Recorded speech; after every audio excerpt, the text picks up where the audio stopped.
నమస్కారం, ఘంటారావానికి స్వాగతం. ముందుగా ప్రధానాంశాలు. ఢిల్లీలో కొనసాగుతున్న సీఎం పర్యటన. కాసేపట్లో కేంద్ర మంత్రులను కలవనున్న రేవంత్ రెడ్డి.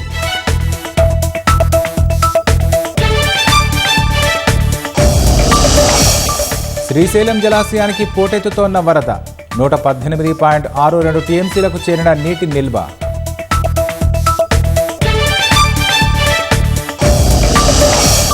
కొత్త కార్లకు 4 ఏళ్లు, బైక్లకు 6 ఏళ్ల ఇన్సూరెన్స్ తప్పనిసరి.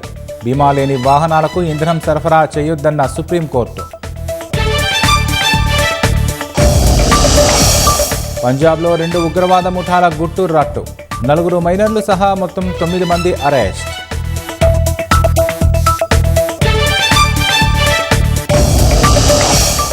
ట్రంప్ భద్రతా ఏర్పాట్ల ఫోటోలు తీస్తున్న వ్యక్తి అరెస్ట్.